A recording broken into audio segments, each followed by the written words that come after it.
Hi, everybody. I'm Brian, yours truly, the professor, here for this edition of 49ers Live tonight. We are live here at Pier 39, at the Fisherman's Warf, Pier 39 here in San Francisco. Welcome to 49ers Live on this Thursday night. We're less than 48 hours away from the National Football Conference Divisional Playoff between the Seattle Seahawks, your San Francisco 49ers, and the Seattle Seahawks, taking it as they'll be heading down to take on the Seahawks for the NFC Divisional Playoff this Saturday night. And the 49ers we'll hear from Kyle Shanahan, we'll hear few from the players' locker room, and so much more. We're here at Pier 39 under the bunker here at the Bodine Sourdough Bread and Pete's Coffee Cafe here in San Francisco. If you're ever down here, man, try some of their Bodine sourdough. It's mighty, mighty good. The sourdough, some good old sourdough. So hope you come by and enjoy it.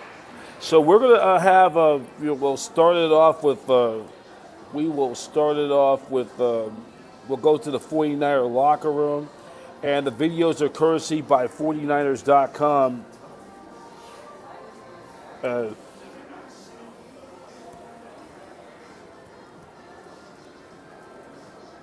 So we'll just we'll have all that. We'll have the little bits and pieces.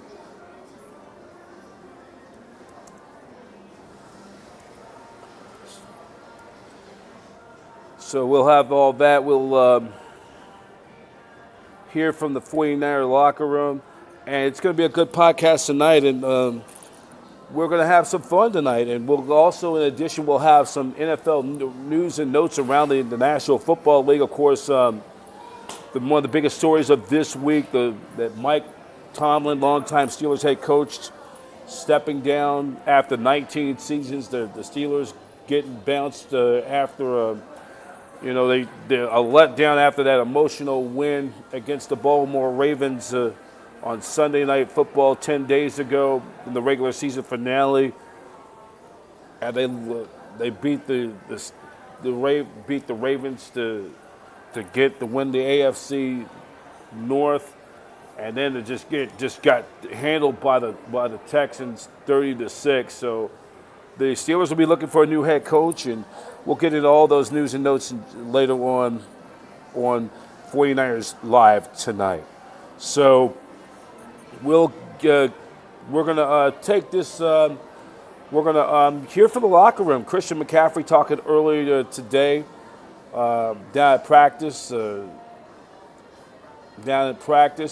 Audio feed is courtesy by 49ers.com from the 49ers. So we thank you for their assistance, and we want to always give the shout out to them. We'll just do a little bit bits and pieces of it. Just make sure we give them their credit from 49ers.com. Christian McCaffrey speaking to the media down at Santa Clara earlier today, and we'll hear from his thoughts from his thoughts though. And this is Christian McCaffrey earlier today.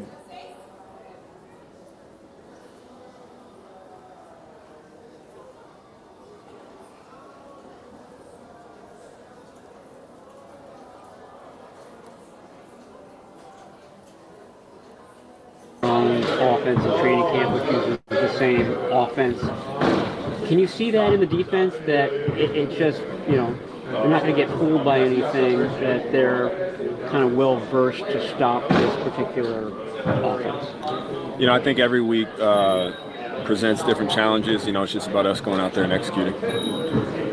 Christian, as you look at the game from the last time you guys played them, was it more of something they did that you guys didn't do as you look to make adjustments for this game? Yeah, they're really good defense. They fly around well. Play great complementary defense. For us, it's about going out there and executing. Do you get involved with the trash talk at all? Do you even pay attention to that kind of stuff heading into a game? No. Eric Hendricks has talked about how AJ Wright has really helped him get ready for this game. What do you see from those guys? I know you're not playing against them in practice, but what do you see from them getting ready for this game? Oh, man, they're unbelievably hard workers. They come in the building every day, and they're working nonstop. They fly around in practice, and they're exactly what you would want on your team. Is it pretty remarkable that Eric's been able to kind of seamlessly fit in when he just signed the team maybe 6 weeks ago? Yeah, it's unbelievable. I think it's very shocking that somebody can do that and have that kind of production and success, but then you're around him more and you know why. And it becomes, you really understand why he's not only been great this year, but been great throughout his entire career. Obviously, praise.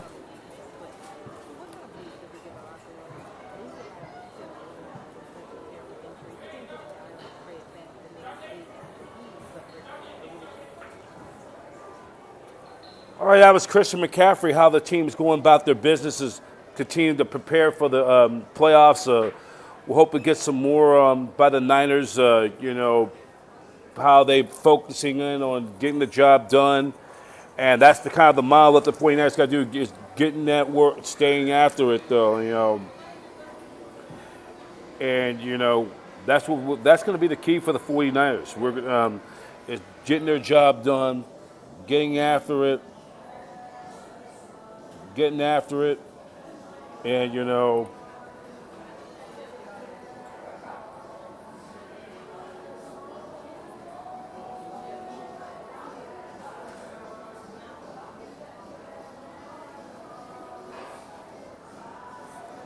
so getting after it is just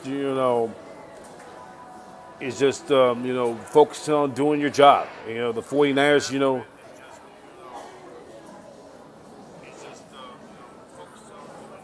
a little bit.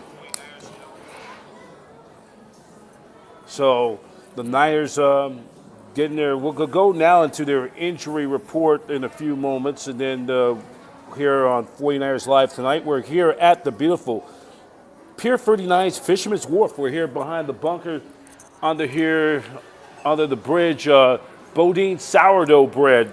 Bodine sourdough bread. They have some finest chili bowl, clam chowder bowl, man, here at Fisherman's Wharf.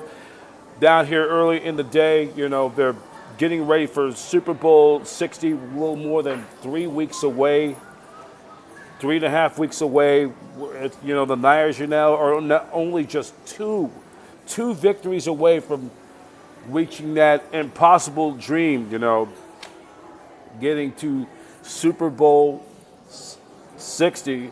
And that will be coming up on February 8th, 2026, February 8th at the Mecca at Levi Stadium at 3 o'clock or 3:30 is the kickoff, and that will be seen on NBC Sports, your exclusive network home of Super Bowl 60, the 60-year anniversary.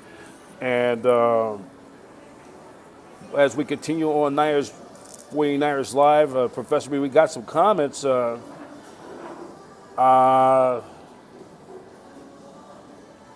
We got one comment says, "Hi, what spot you at Pier 39 at? Go Niners." And also, not to forget some other news. Sam Darnold, we got late with the oblique injury. He suffered an oblique injury, and he's going to will be listed as questionable for Saturday's game. And of course, let me tell you about obliques. Obliques is that's an injury that takes forever to get. We had some developing news down there late today. That's one of the big news is that he's going to be listed as questionable for Sunday's game or Saturday's game.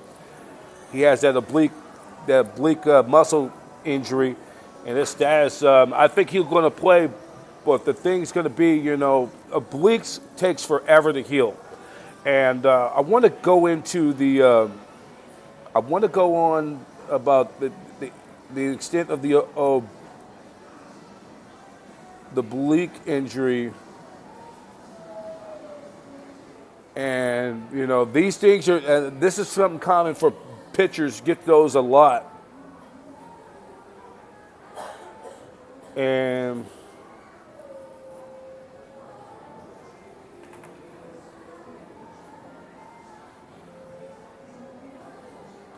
got this report by three.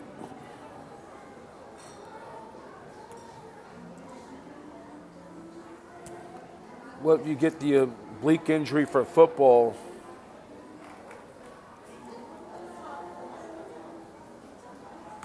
Want to look up into some more information on that oblique injury.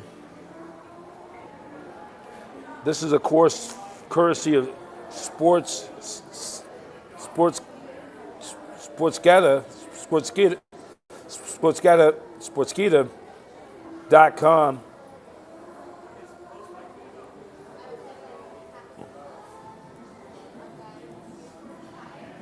We will go into more detail of that, the meaning of that injury.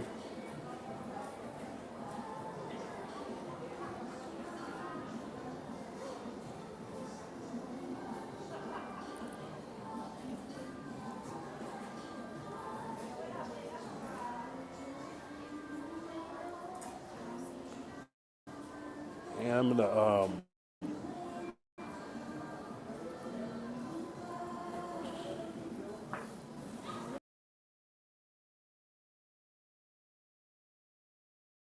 trying to remove this, and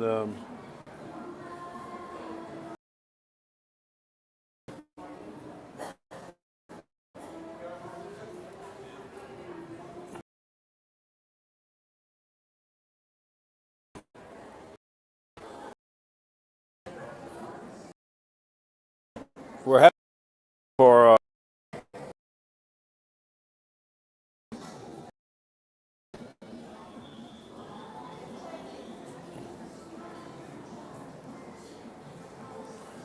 we're going to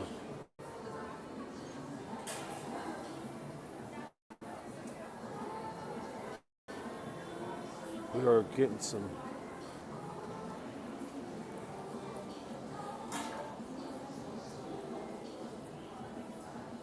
Here we go.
could give an explanation which like makes kind of sense, but it's nonetheless like.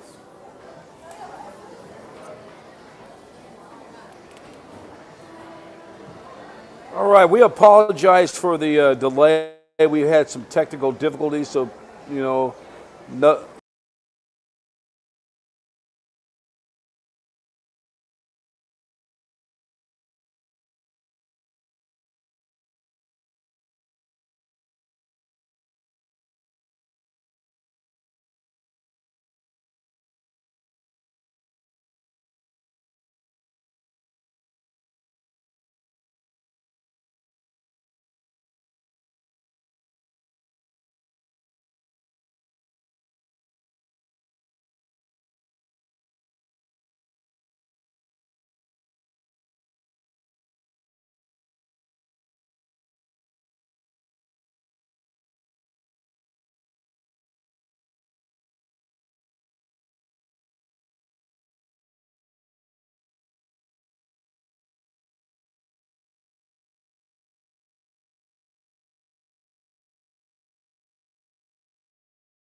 so pitchers get that kind of injury too in baseball as well.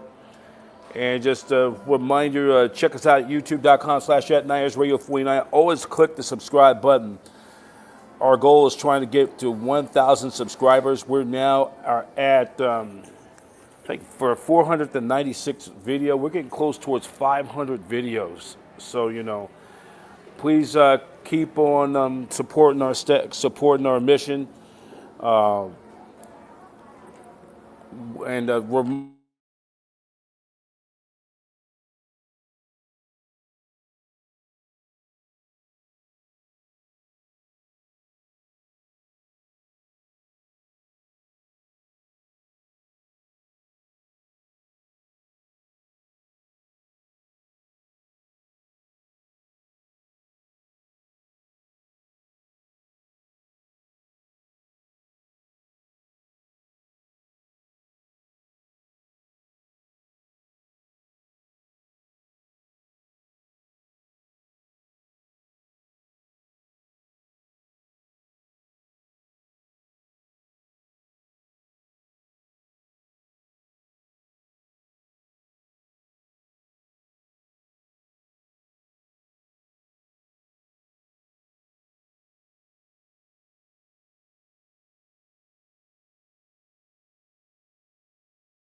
All right, apologize for the technical difficulties. We're back on live on Niners Radio 49, 49ers Live tonight on location.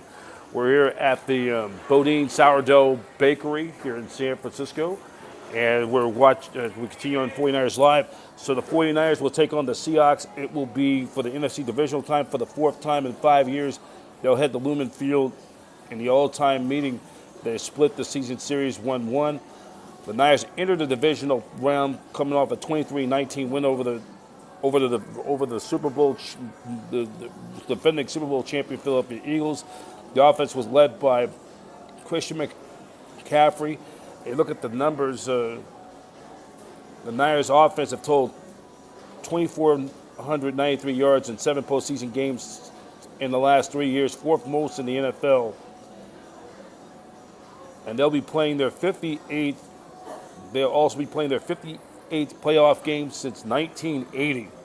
So this is going to be an important thing because the Niners will play their 58th game, and the Niners, it could be ironically, if the Niners were to get to the end, win this game Saturday night, and if they win, they'll play they're 2 wins away from reaching the Super Bowl. Not only that, their 58th playoff or postseason game since 1980. That's most of any team in the National Football League. So what that means is the 49ers, should the 49ers win on Saturday, then go on to win the NFC Championship, Super Bowl 60 would be, the Niners would then play Super Bowl 60. It would be their 60th postseason. And it would be at Levi Stadium on their 60th postseason game. That would be the huge milestone. That's something we can ponder on a later date. In 7 postseason games as a member of the 49ers, running back Christian McCaffrey has averaged 4.86 yards per carry, which is the highest yard percentage in postseason franchise history, in the minimum of 100 attempts.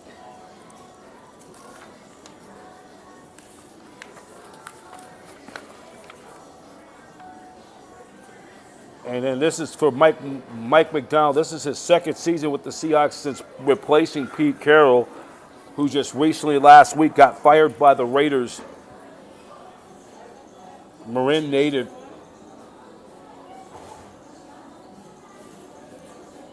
First year there, they've won 10 games or more.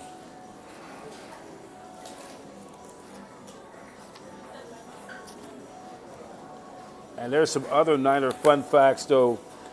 The 49ers have had 27 winning seasons since 1980. And then that ranks them 6th in the NFL, trailing both the Chiefs and the Eagles. Division titles, the Niners have the 2nd most division titles by any team in the NFL. Only New England has won more since playoff appearances. The Niners, 26-time playoff games. The Niners are number 1, 57.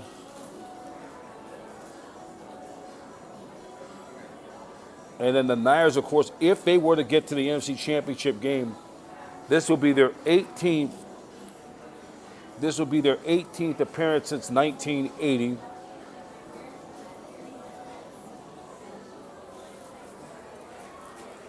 And their 21st will be the most by any team since the NFL-AFL merger back in 1970.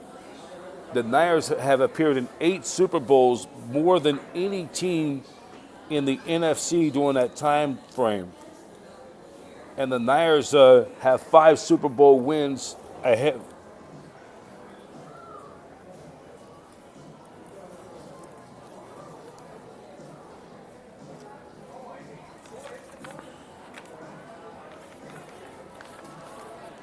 And both teams, this is only the 3rd time they have ever met in postseason. They hooked up in the division in the wild card round 3 years ago in mid-January, 41-23. The Niners beat the Seahawks, and they dominated the Seahawks in that game. And then the only other time they hooked up in the playoffs was the NFC Championship, 23-17, and that was when Richard Sherman tip ball interception of Malcolm Smith. Sherman tipped the pass from Colin Kaepernick intended to Michael Crabtree that sent the Seahawks to the Super Bowl. And that game was significant because that sent the two teams in that tailspin.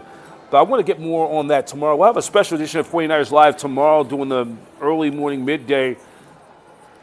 Get you ready for the NFC Divisional Playoff on Saturday night. So we'll talk more about this 49er-Seahawk rivalry over the years. And, you know,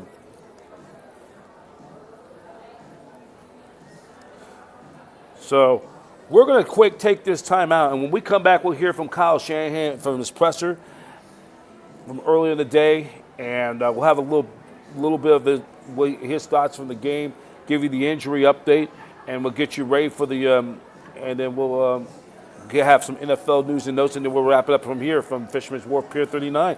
Here at the Bodine Bakery sourdough bunker here at Professor B on location at Pier 39. You're watching 49ers Live tonight on Niners Radio 49.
All right, we continue on 49ers Live tonight. We're on location at the Pier 39 here at Fisherman's Wharf in San Francisco. Professor B here. Glad you guys joined us on Niners Radio 49. We're going to now it's going to be Kyle Shanahan's presser. He talked to the media earlier today, hit the injury report, and we're going to give it to you right now.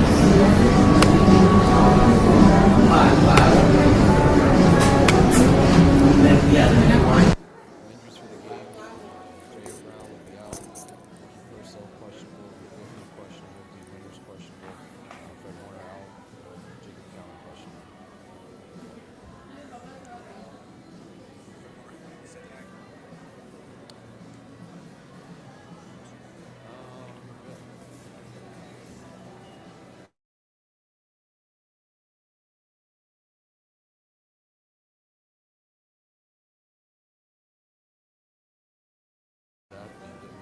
schedule and stuff, so I don't really think in the meetings and everything, once I face around, I feel it.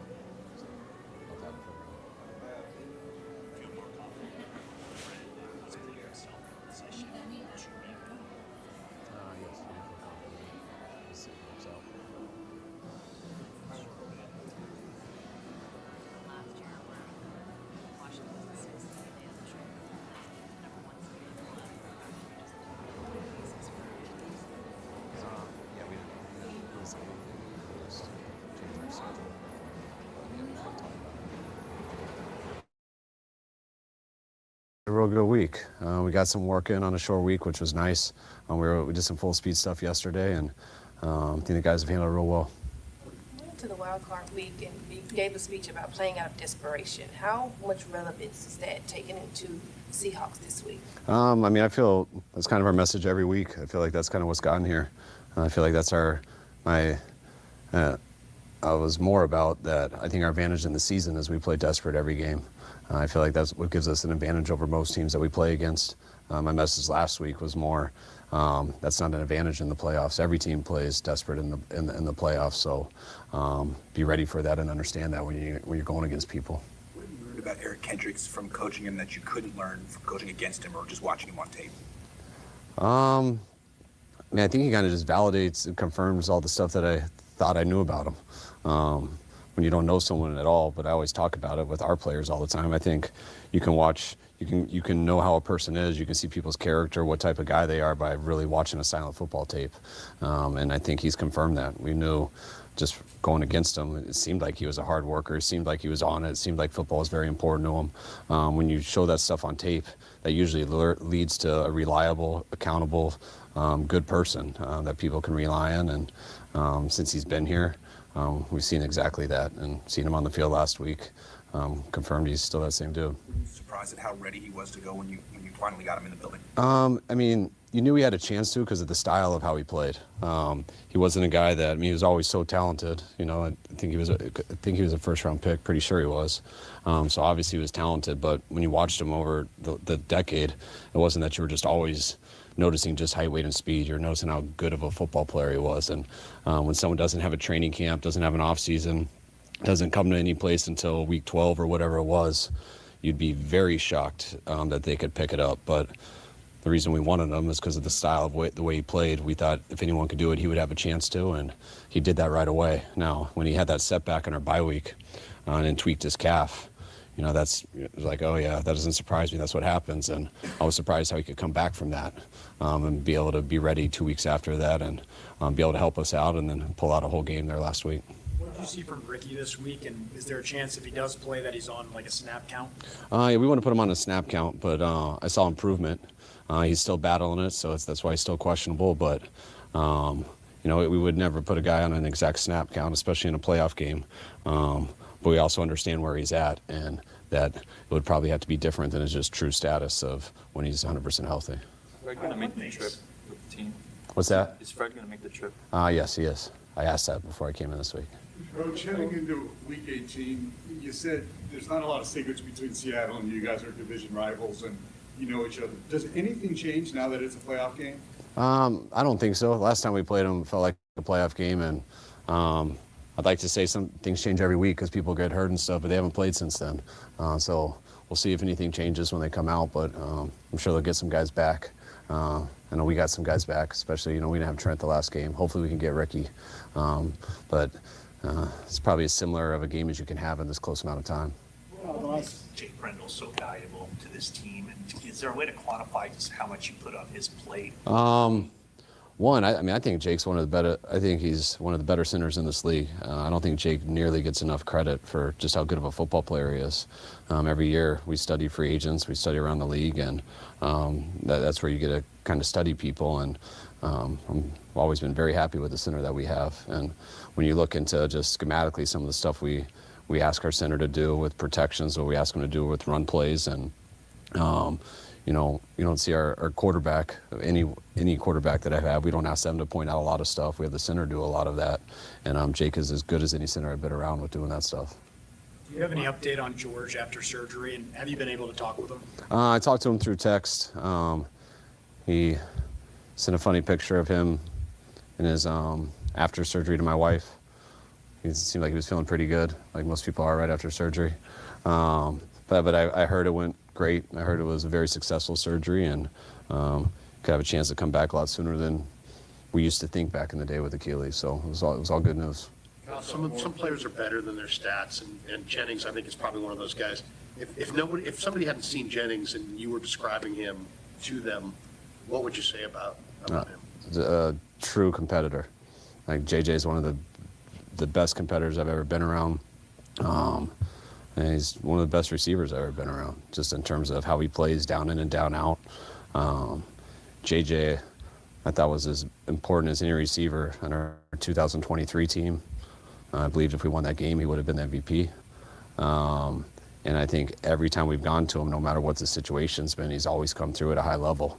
JJ had guys ahead of him with Debo and Ayuk for a number of years, but I thought he was he's really who we went to on third down.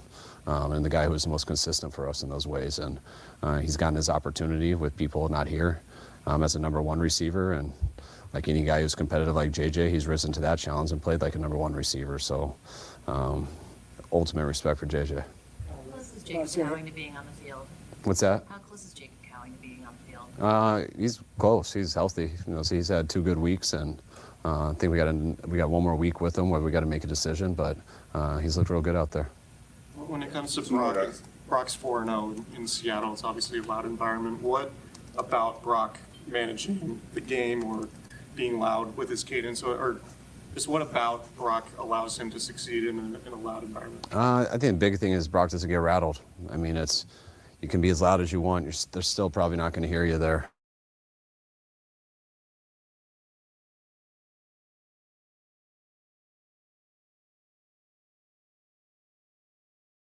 In all the situations, I don't think when you guys talk to him, whether he's had a good game, a bad game, I don't think he ever seems much different. He's always Brock, and you feel that on the sidelines throughout a game. And you felt that last week. That's what I thought was so impressive, having that interception with like 8 minutes to go, and we lose the lead, and the way he came back and played the next drive after that is the perfect example of. That's what I mean by, like, you can kind of see people's character, what type of people they are on the silent tape. And a guy who can act like that on that silent tape describes exactly the type of dude he is. First of all, Kendricks, 2nd-round pick. You got a lot going on. Did you know that, or did you ask Siri?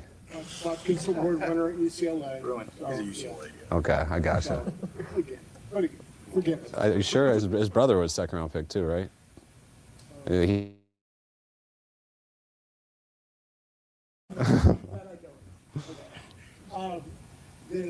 Seahawks just listed Darnold as questionable with an oblique. That's obviously could be a big development. Does that change anything? I mean, the possibility, that they could be starting the back and quarterback, could that change anything about your preparation? No, not at all. No, preparation is, we wouldn't change anything in the next couple of days. I mean, I didn't know that, but I'm definitely not going to think too much of it. But if that happens, we'll react accordingly, which will still be the same football game. All right, thanks, guys.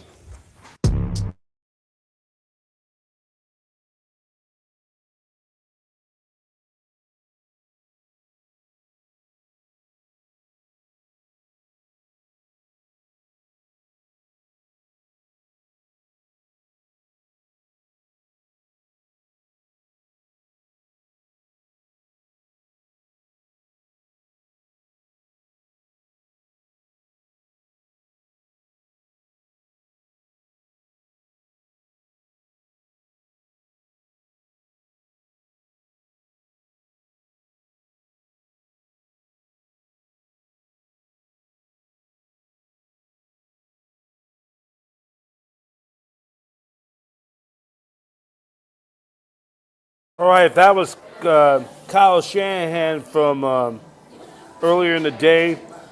We're going to also hear from Matt Mayoko from NBC Sports Bay Area. His thoughts are coming up for the 49ers. So we're going to, hear from Matt Mayoko. I'm going to hope we try to get him on if the 49ers do go on to win the conference championship. I'm gonna hopefully maybe during the week between the week of the week of between the Super Bowl week after the conference championship, if the Niners were to get there, we get him to come on and, or maybe if not, get him on after the Super Bowl or whenever we cap the, get him on and share his thoughts of the 49ers, this improbable run. But we're going to get him on right now. We're going to give him his thoughts. This was from earlier in the day from his podcast, Curtis Matt Mayoko from NBC Sports Bay Area. His thoughts on the 49ers with the... I'm going to set this up. Give me 1 second. A mystery no longer, no more drama. Fred Warner will not play Saturday in the divisional round of the NFC Playoffs. The 49ers officially in this out. Obviously, no surprise there. I know there was some chatter Thursday morning pushing to play. Didn't really get that sense. I mean, as much as he wanted to play and be available for this playoff game with the Raiders in Seattle, he's also a smart coach and he's hit talk. Hadn't yet hit those markers. He was taking it day by day. He was going to listen to doctors and everything else. And so it really never made sense as far as I was concerned that a guy who had such a serious injury, he sustained that fractured and dislocated right ankle back on October 12th.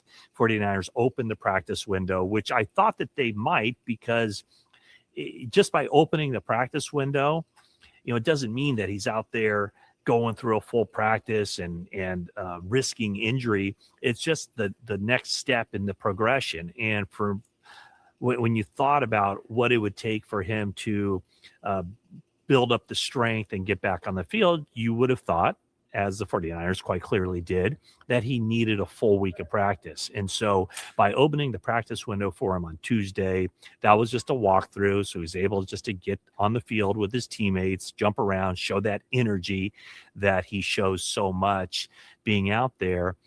But also he did need to test it. And he went through limited practice on Wednesday.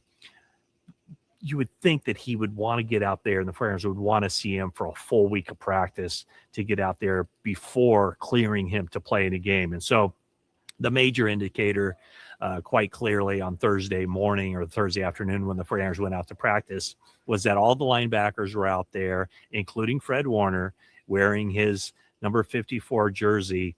However, he was the only one of the linebackers who didn't have his helmet. When the 49ers linebackers lined up for some drills, Fred Warner wasn't taking part in that. So he will make the trip to Seattle. He will be a presence. The camera will find him. The camera will find him exhorting his teammates and being a cheerleader and helping out as much as he can. But Fred Warner will not help out on the field this week in Seattle. However, I did ask Kyle Shanahan, did he see enough from Fred Warner on the field this week to give him confidence that he would be available if the 49ers make it past this game? And the answer is yes. So in my mind, it's kind of what I've been saying all along. If the 49ers make it to the NFC Championship game, I would expect Fred Warner to be out there and be in a position where he'll just step right back into the starting lineup with a long week, which the 49ers would have if they can beat Seattle, and also a full week of practice. So maybe not a full practice every day, but certainly at least one full practice or two full practices leading up to the NFC Championship game. Whether that's at SoFi Stadium or Soldier Field, that would remain to be seen.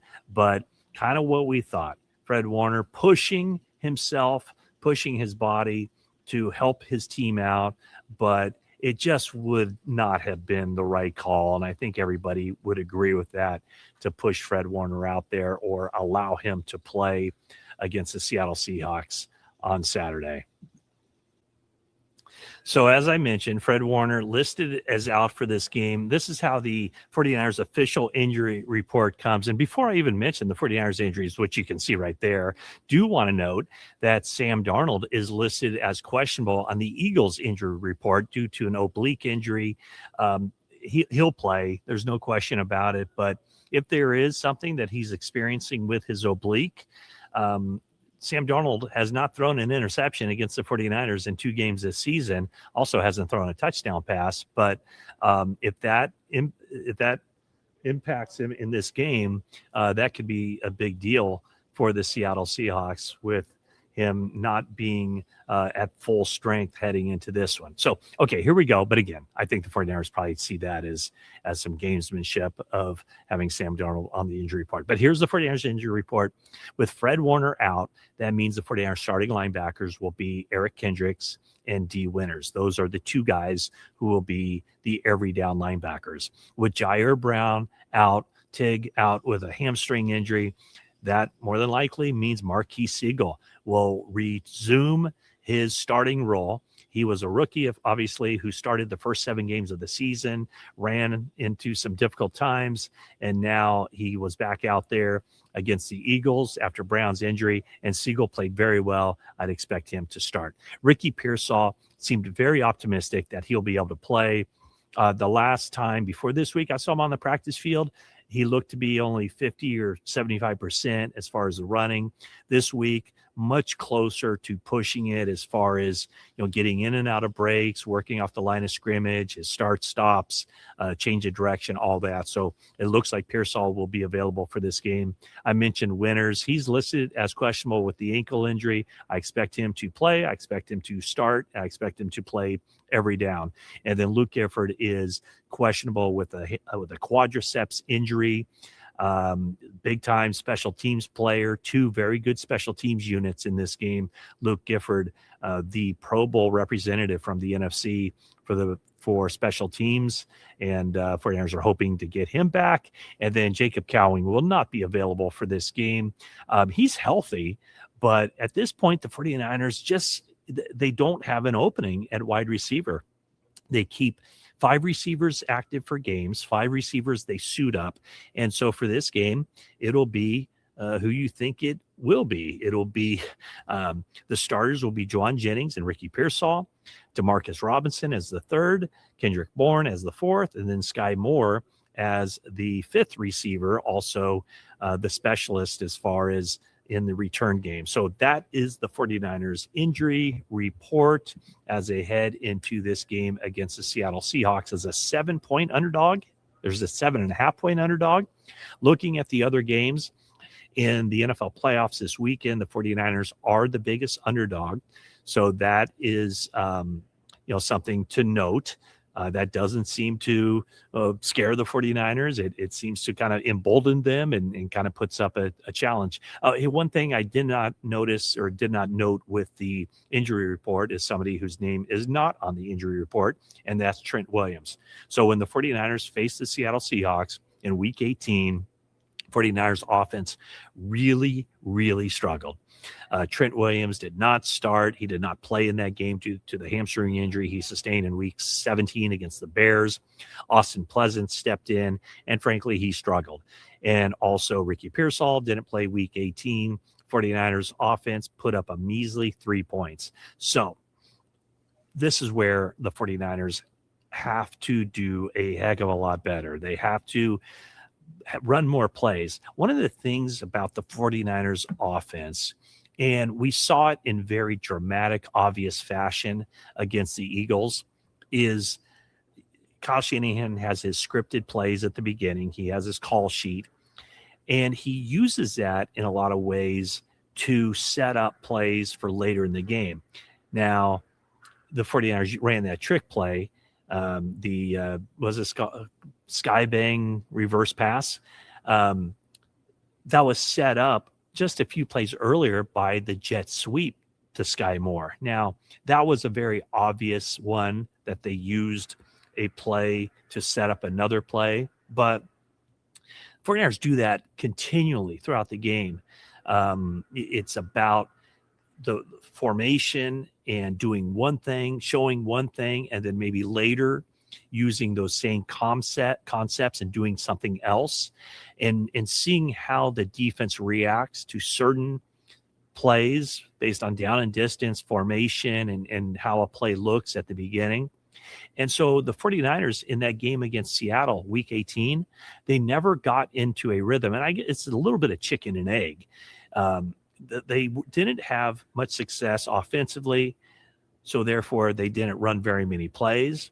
You could also say, well, they didn't run very many plays, and that's part of the reason why they weren't as successful. They weren't able to use some plays earlier in the game to set up other plays. So it is imperative.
Up in Seattle, but this team is a playoff tested team. Brock Purdy already has a lot of playoff victories under his belt in a very short period of time. Sam Darnold, in order for him to take that next step and be recognized as one of the better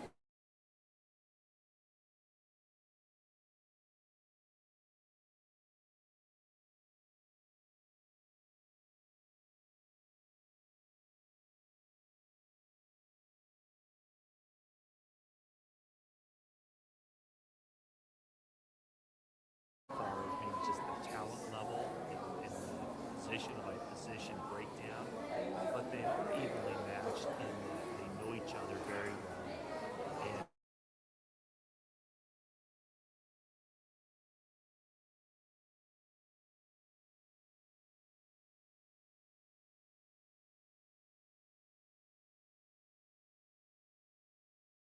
he won't be active for the game Saturday night. It'll be Eric Kendricks and D Winters at the linebacker position. But now I think the 49ers teammates, the 48 guys who suit up, they all know that if they can find a way to go up to Seattle and pull off the victory, that help will be on the way for the NFC Championship game in the form of number 54, Fred Warner. Thanks so much for watching this video.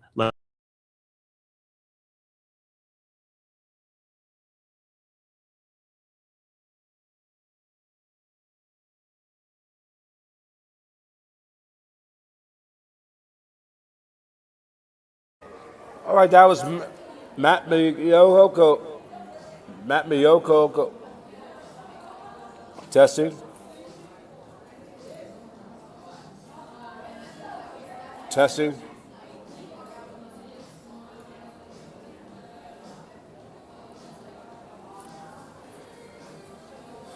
We're just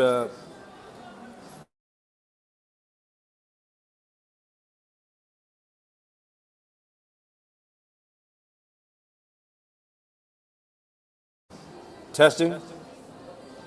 We're getting a double feedback. I apologize.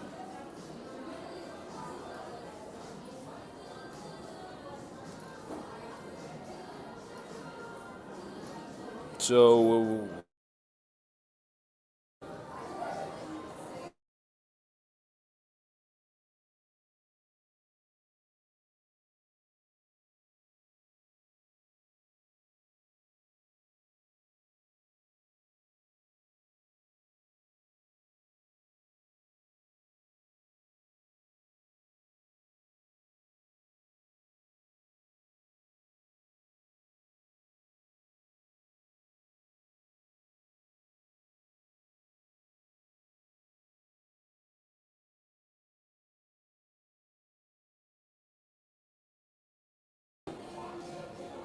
testing. Testing. Testing. Testing. All right. Testing. 1, 2, 3.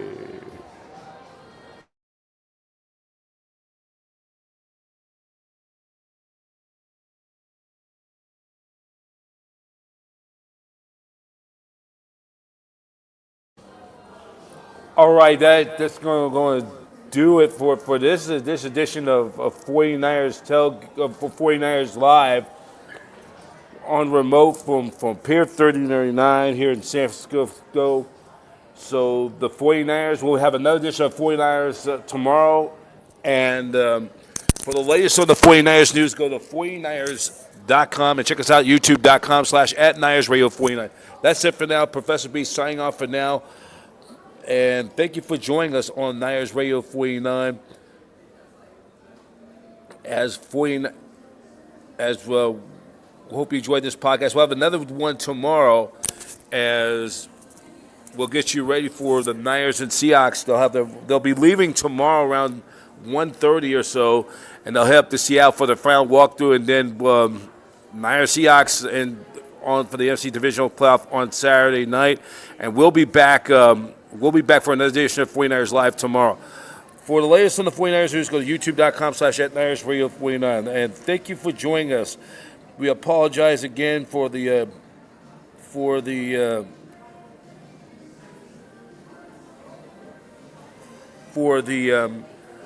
audio technical difficulties. Sorry about that. Professor B signing off, and so long. Thank you for watching 49ers Live tonight, which is always an exclusive presentation of Niners Radio 49 and Satellite Digital Media, wherever team is a fan. Every fan's a voice. The Network Home of Champions. Wish all of you a very pleasant good evening, everybody. Good night, everybody. Take care.